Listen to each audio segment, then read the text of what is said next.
The Benjamin Dixon Show is only possible with listener support. Go to www.thebenjamindixonshow.com to register for our blog and join the Progressive Army.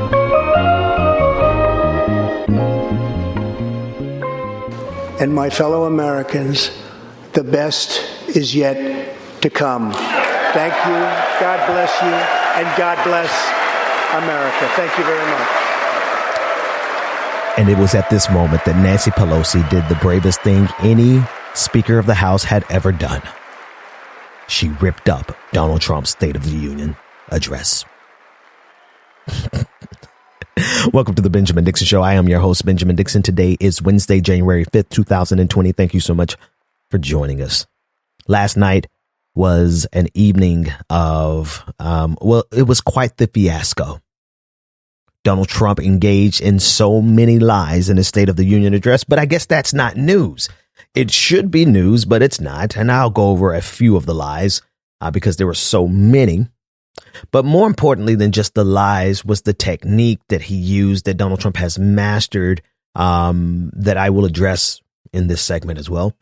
But everyone is talking about Nancy Pelosi. Nancy Pelosi ripping up the State of the Union address in a symbolic fashion.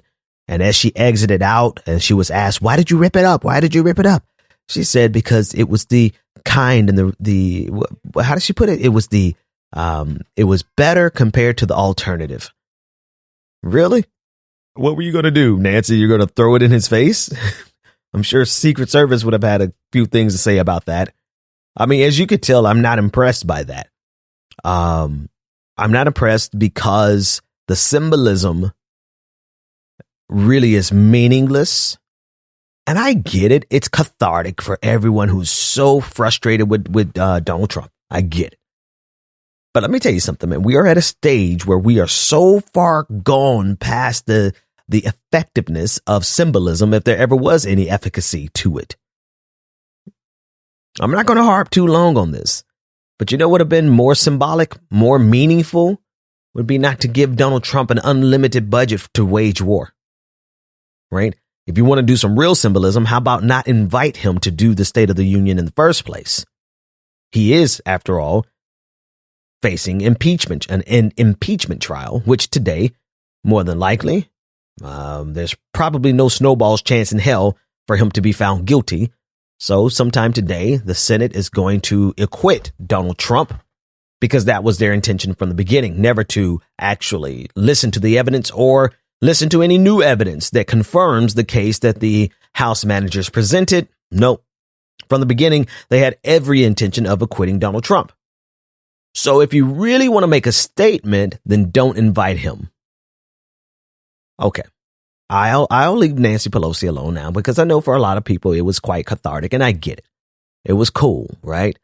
I just have to state for the record that it was meaningless in terms of accomplishing anything when Nancy Pelosi is literally the person in power who has the ability to accomplish a lot. Now, she did impeach the guy. And I'll leave the fact that they bumbled that. I'll leave that because there's so many other things to talk about in terms of this speech, right?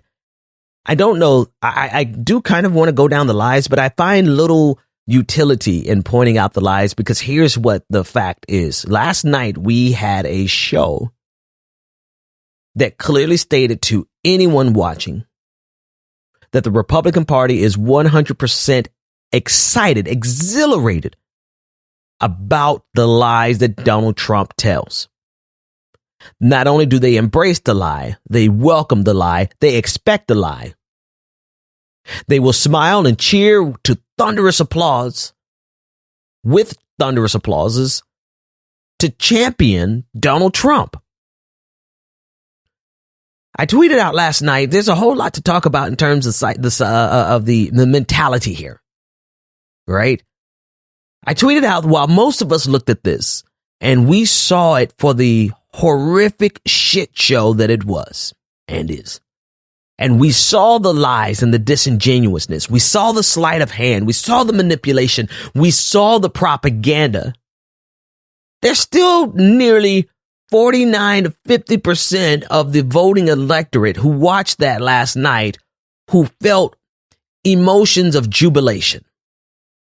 They felt a sense of righteousness, righteous indignation, like we're on the right side of history. Donald Trump is the right person for the right time. You're dealing with half of the voting electorate who looks at him and says, God has ordained him to be here and to do this.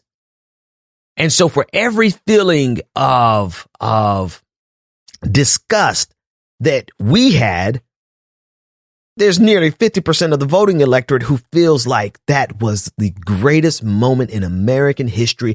God bless you, Donald Trump, and God bless the United States of America. And not to pick on people with, Southern accents, because there's plenty of rich and Northern and cosmopolitan Republicans who appreciate that moment just as much because it means that their tax breaks are good. It means that Donald Trump did a good enough job last night to possibly get reelected, which means even more tax breaks are coming. So while we see the dilemma at hand, remember that we are up against a half of this country that is completely deluded, in part because of the propaganda that has been sown into this country for the last 30 years, probably 35 years, of the man that Donald Trump gave the highest civilian award to, Rush Limbaugh. Conservative, extremist radio personality Rush Limbaugh received the Presidential Medal of Freedom, the highest award. And you sit there and you watch and you're like, this really is the pinnacle moment. This is the penultimate moment for us to understand, like, there's not going to be a snapshot better than that moment to understand what we are really dealing with. We are dealing with the Republican Party that is so not even hyperpartisan. They are so extreme that someone who, quite frankly, should not be able to walk into the halls of Congress because of the mountains of propaganda that he has spewed over and the hatred that he has spewed, the racism. I could play some clips. I have like 3, 4, 5 different clips of Rush Limbaugh. The sexism, the outright hatred that he spews. Rush Limbaugh is by far the greatest contributor to the extremism that you see in the Republican Party today, both in terms of size and scope. Right? Both in terms of the type of bigotry, right? The fierce racism, the fierce xenophobia, the fierce Islamophobia, as well as the volume of propaganda that was necessary to convince an entire generation of Republicans that climate change was a Chinese hoax. That's Rush Limbaugh's doing. And yet, last night, the president of the United States gave him the highest honor that the president can give a civilian.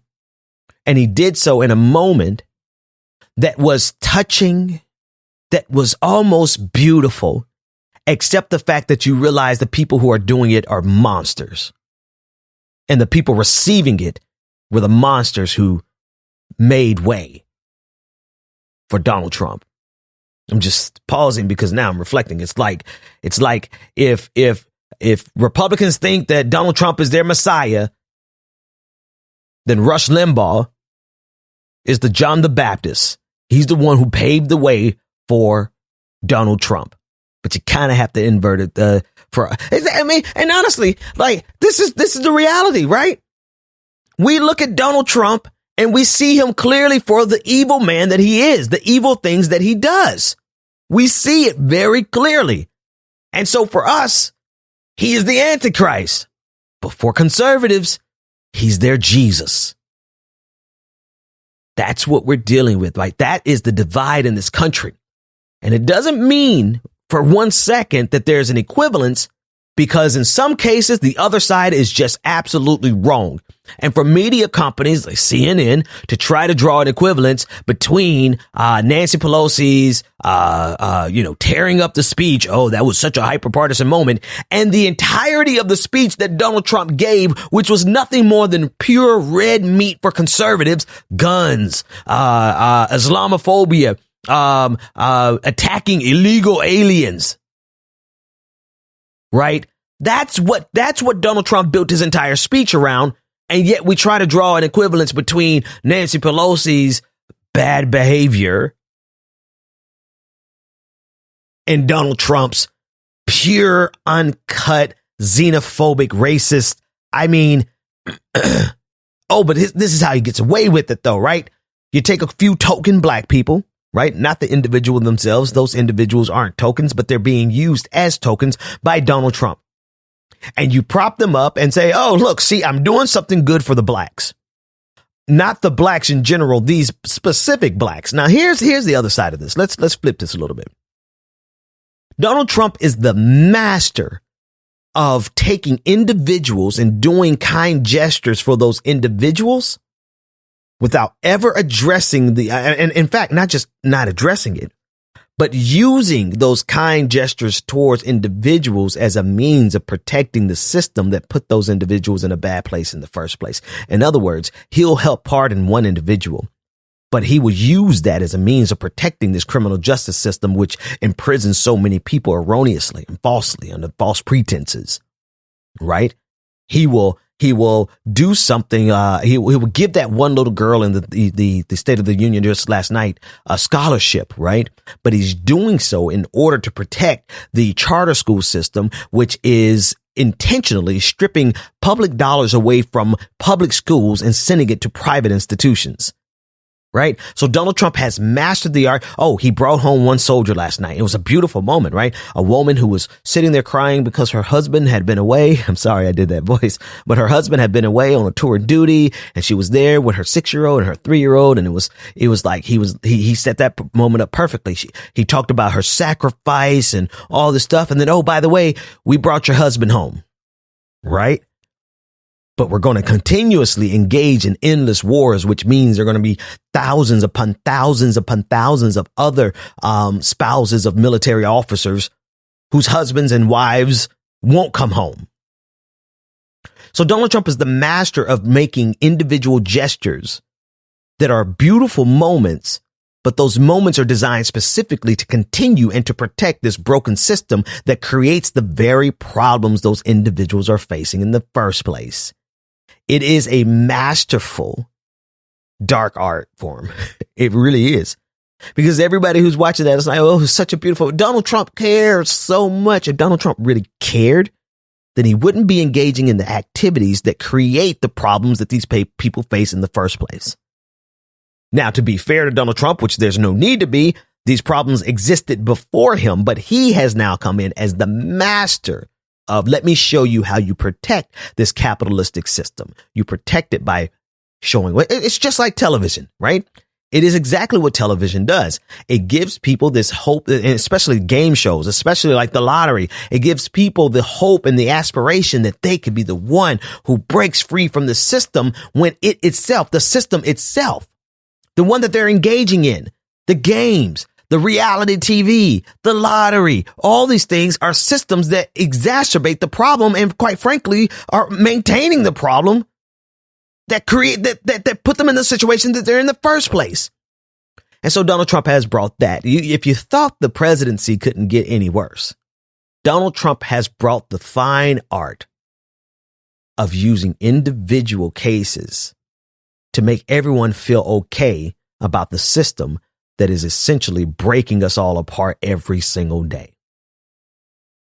So you had tokenism, you had all the xenophobia. I mean, all the race. I mean, he really went in on immigrants. You had the religious freedom, and we're going to protect everyone's right to pray in school. You had everything that the Republican Party base wanted and craved. He gave them everything they ever desired. And what was the Democratic Party's response? Some milquetoast, lackluster, dry, boring governor from Michigan who was as forgettable as the rest of whatever I was getting ready to say. I don't remember what I was going to say, but that's how forgettable she was. Anyway, we'll talk about the Democrats' response when we come back, as well as the ideological, the problem with the Democratic Party not having ideology. Not having ideology. That's the problem. We'll be back after this. Go to www.patreon.com/The BPD Show and support The Benjamin Dixon Show. All right. This has been an amazing week. Patrons, you are absolutely showing the hell out. Very special thank you to Kevin Moses for increasing your pledge. Very special welcome to Christopher O'Neill Morris for becoming a patron. Very special thank you to Corey Newcomer for becoming a patron. Very special thank you to Kenyatta Albany for becoming a patron. Very special thank you and welcome aboard to Stephanie Cosby for becoming a patron. Brian Winchell, thank you so much for becoming a patron. Kester Kuster, thank you for increasing your pledge. Very special thank you to Jan Carlson for increasing your pledge. Very special thank you to Harvey Jones for becoming a patron. Something's going on here, everybody, and it's out of control. Very special thank you to Robin Bello for becoming a patron. And very special thank you to Keith McLean for becoming a patron. Noah Gordon for becoming a patron. Christopher Brian Thomas for becoming a patron. Vamp Squid for becoming a patron. Thank you to Farad Q for becoming a patron. I mean, wow. Very special thank you to Anna Fox for increasing your pledge. This is ridiculous, everybody. Oh my goodness. Very special thank you to Paul De LaCour for becoming a patron. Now, Paul, I think let me look at the timestamp. Yeah. Okay. All right. We can stop there. Paul was, I think Paul yesterday was, you got 2 for 1, the 2 for 1 special, Paul. Wow. Everybody. Thank you so much for becoming patrons. I mean, day after day over the previous day. It's amazing. What's hilarious is that you all are going to get us to 500 patrons faster than I could finish, troubleshooting all of my equipment. No, I'm just kidding. No, we're going to be to 500 patrons so much quicker than I expected. And we're going to have that live YouTube show on my mama. We're going to do it. And it's going to be consistent and it's going to be great. Thank you so much. When we get to 1,000 patrons, you see how we move the goalpost. Listen, it is a shameless industry. I had to learn how to ask you all for money, in order for this show to grow. And, when we get to 1,000 patrons, I am going to start going city to city where all of our, the biggest concentration of patrons, and we're going to do live shows in those cities. And if you think you have a good time in the podcast, really, you guys will be you all will be really disappointed to know that I'm much better in person. Like I'm a stage performer. Like 2 things I do better than my show. I write the hell out of some articles and I just don't do it anymore. I'm going to get back into it. But then also, I put on a show when we get together, man, everything from live music to whatever to have a great time. So anyway, that's that. We're going to take a quick break for the non-patrons to listen to our sponsors. And when we come back, we're going to deal with all this Republican, Democrat shenanigans. But more importantly than that, hold on, before we even go to break. Now, matter of fact, I'm not even talking anymore about Republican, Democrat until we talk about Iowa. The ridiculousness that's coming out of Iowa is a shit show, and we've got to deal with it. I'll be right back.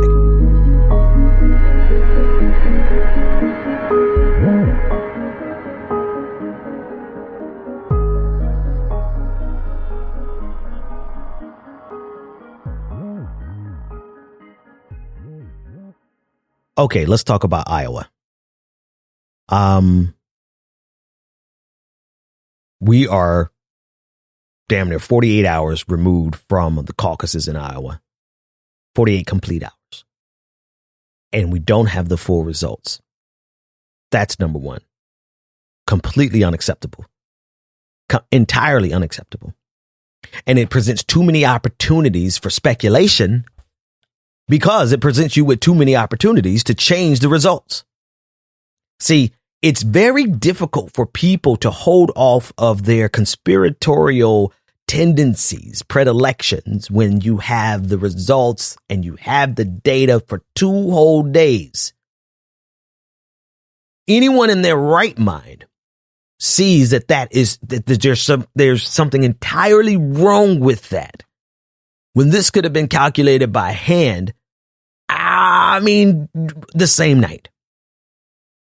So for anyone who's like, oh, don't engage in conspiracy theories, which normally is my thing, that's normally what I say, I would say stop giving us opportunity to wonder about what the hell you're doing behind the scenes. Especially when Bernie Sanders was the leader in the first alignment, the first round of caucusing, the leader in the second round of caucusing, but yet still he comes out with the data that they've released so far. Yesterday afternoon, they gave us 62% of the results. 62% of the results show that Bernie Sanders was the lead in the first round. Bernie Sanders had the lead in the second round, but yet when the results came in, Pete Buttigieg had the most delegates. So you mean to tell me, so not only is it a structural problem because it should be impossible. This is what everyone has been yelling. Everyone has been yelling since Hillary Clinton won the popular vote but lost the Electoral College. Everyone has been yelling something is wrong with this. Well, this is literally what's happening in Iowa. Bernie Sanders has the most votes, and yet the state delegate count says that Pete Buttigieg won. That's then add on top of that the relationships and the connections that the company, the Shadow Inc., the company that created the app that crashed and couldn't receive the data, add on top of that the relationship that Pete Buttigieg and his team has with those people. And you expect people to not draw their own conclusions? See, here's the thing. People want you to default, and Stacey Abrams tweeted this out, that we should trust the process no matter who's doing it. No, sis. No. Because let me tell you something. People in these progressive, liberal, democratic spaces are just as evil as anyone else. I don't care what nobody tells you. It is a shit show. And I don't trust a single one of you. Nobody should. Because if given the opportunity, they will use every possible advantage they can to maintain the power that they want to maintain. No question about it. So if you want to avoid people drawing conclusions that you think are conspiratorial, then stop giving us an opportunity by being so utterly incompetent that it looks like you can't possibly be this incompetent. It looks like you had to have planned this. You can't be so feckless that something that normally takes the evening to calculate, now 2 days later, we still don't have the data, but the data that you did release shows that even though Bernie Sanders had the most votes, we still have Pete Buttigieg gets the most delegates. And you expect people to be like, oh, I just trust you. No, absolutely not. Because to me, the person who is the last to engage in conspiracy theories, it looks exactly like the Democratic establishment is doing everything it possibly can to make sure that Bernie Sanders does not win. And they're doing so with Pete Buttigieg. See, what they're doing is they got the person who is the closest. They hoped that it would be. They hoped that it would be Joe Biden. But Joe Biden fell so spectacularly that they had to go now. They have to go with Pete Buttigieg. And let me just say for the record, I tweeted out something yesterday that made quite a few people mad. Okay, you could be upset with me in the audience. You're going to be upset with me, but I'm going to say it. There's absolutely no way. There's a 0% chance that I'm going to get out of the bed on election day and go vote for Pete Buttigieg. Now, I'll go vote for the down ballot tickets. I'll vote for senator here in Georgia. I'll vote for my congressional district. I'll vote. But if Pete Buttigieg is the one that you forced on us, and here's why.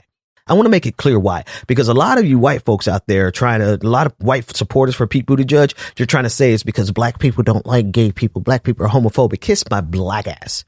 Here's why I would never vote for Pete Buttigieg, because I don't like pathological liars. I've had to work with pathological liars and I just can't stomach them anymore, let alone be inspired to get out of the bed and go vote for them for the president of the United States. See, I just can't. I can't do it. I can't. I would vote for Joe Biden.